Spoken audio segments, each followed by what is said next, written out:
Since the dawn of early civilization, we have struggled with the dichotomous trade-offs that come with scarcity. That might not be the case for much longer. I'm Colin Wright, and you are watching Consider This. Now, since the Industrial Revolution, we have been inundated with messages that encourage us to purchase different things, to purchase bed sheets and to purchase cars and to purchase computers, and some of these things that we might actually need, while other things are simply things that we're encouraged to buy because that helps the economy continue unabated. And that makes sense. Marketing was invented around this time to create demand where there was no demand before. And this makes perfect sense. This type of trade makes absolute sense within the economic situation that we live. This may or may not always be so, and something that we're seeing happening now is a confluence of different variables that could very well take us into a post-scarcity society.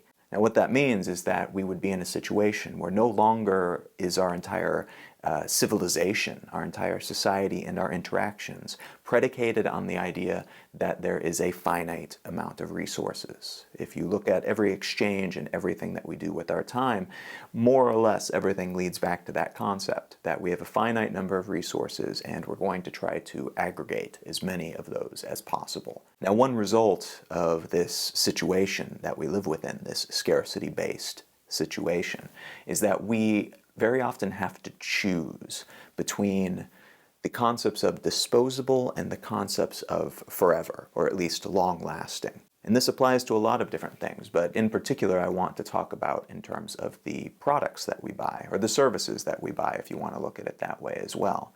Very often we have to decide, do I want to buy something that is cheap and something that will last for a little bit and then I'll get rid of it? Or do I want to invest a great deal more money, typically, to get something that will last me a great deal longer as well? Now, this is a decision that tends to be stacked in favor of people who can afford to make that economic decision to buy better now so that they don't have to buy more and more and more and create more and more waste. Unfortunately, a massive population of the planet does not have that opportunity, particularly not for the day-to-day items, things that are not particularly important to them, but which create a great deal of waste because they are buying disposable rather than forever.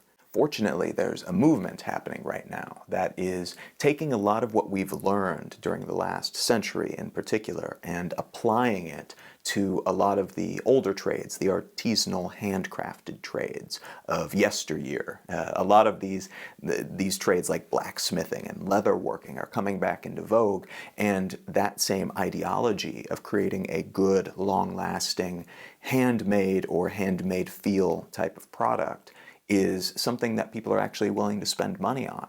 And thankfully, because of what we've learned from the last century, you probably don't have to spend as much money as you thought. A great example of this and a great analogy of this for the macroeconomic system that we're living within is the fast food industry. If you look back in the post-World War II United States in particular, you see the dawning of the fast food industry because people for their entire lives have only ever eaten what their family has produced or what maybe like the diner on the corner would produce. And that's great. That's something that we romanticize now because it has that handmade, tactile quality. But at that point, the new thing was fast food. And so fast food was this very sexy thing. It's like it reeked of the future and everything. It was associated with space, and it was associated with fancy cars with fins on the back. And it was the grass that was greener on the other side of the fence. Everybody had one thing and they wanted that other thing. And in the decades since then, fast food and fast fashion and fast production and disposable production of everything has become the norm. It's no longer a new sexy space age thing. It's the thing that you have when you don't particularly care what you get. It's the thing that you get because it's the only thing that you can afford in a scarcity-based economy. Now, starting in the early 2000s, it started before that, but it really started to hit the mainstream in the early 2000s, there was this ideology of creating things in the old-fashioned way, and creating things the way our ancestors used to create them, and creating things that last, creating products that have integrity to them, that have a certain type of authenticity to them. And these have become catchwords at this point because it's become such a popular movement. And this movement is fueled by what we learned these last handful of decades from things like fast food and fast fashion. It's these very systems, it's these technologies that have allowed us to take things like blacksmithing and move it into the 21st century. It would be very difficult for a traditional blacksmith to make a living today in modern America, 21st century United States, but because of the internet, because of e-commerce, they are able to make a pretty decent living if they create goods that people enjoy and if they're able to get the word out about these things to the people who might want to buy them. And as a result, we're able to utilize marketing, but also technologies like e-commerce and other technologies potentially that would speed up the process of actually making their goods to make this a viable movement and a viable business decision. And we're seeing this across the board in almost every industry. And the result is that we're able to get these forever goods that traditionally would have been out of reach for all but the fortunate few, the 1%. Now most of us can afford it. Maybe it's $1 or $2 more, but you can get something that is massively higher quality for that small investment above what you were already going to spend. And so if we're acting intentionally, if we're actually looking at the things that we're buying, if we're considering the people behind them, if we're considering the legitimacy and the authenticity of the service that we're getting, then typically it's worth that investment. It's worth spending a little bit more so that we create less waste, so that we don't support companies that we don't believe in and that have horrible business practices, and so that we can actually feel good about the purchases that we make. And the secondary consequence of this is that because we are buying things that tend to last, and we're buying things that we actually enjoy and that make us feel good and that we feel represent us well, we don't feel the need to buy so many things. We can buy less of better. We can own fewer things, but everything that we own makes us feel better. It adds to our lifestyle and augments what's already there, rather than being kind of a quick fix to try to make ourselves feel good when we feel empty otherwise. And so keep this in mind. Keep it in mind when you're looking at what to invest in. Look at every purchase that you possibly can as an investment and decide how you want to invest, who you want to support, what types of things, products and services, and relationships with businesses that you want to bring into your life. But also consider it with the work that you do, the companies that you work for, the people that you work with, the products that you make, the type of services that you provide.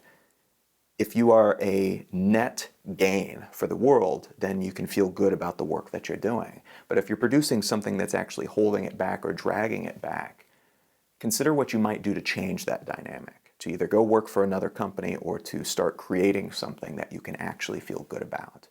Now, I have no idea whether or not any of this will actually lead to a post-scarcity economy. It would be cool if it did, but I have no idea if it will ever, much less in my lifetime. But I do know that we can have some of the benefits of that type of economic situation now. And we do that by creating the type of economy that we want to see. And we create that economy by spending and participating within that economy as intentionally as possible. Thanks so much for watching. If you enjoyed this video, a thumbs up, like, or a subscribe to my channel, or a share with a friend who you think might enjoy it would be wonderful. You can find out more about me and my work, including the books that I've written, at colin.io. I have a podcast, if you enjoy podcasts. It's called Let's Know Things, and you can find that at letsknowthings.com. And if you want to find me elsewhere on the internet, my Instagram, Snapchat, Twitter, everything pretty much is at Colin is my name. Thanks so much.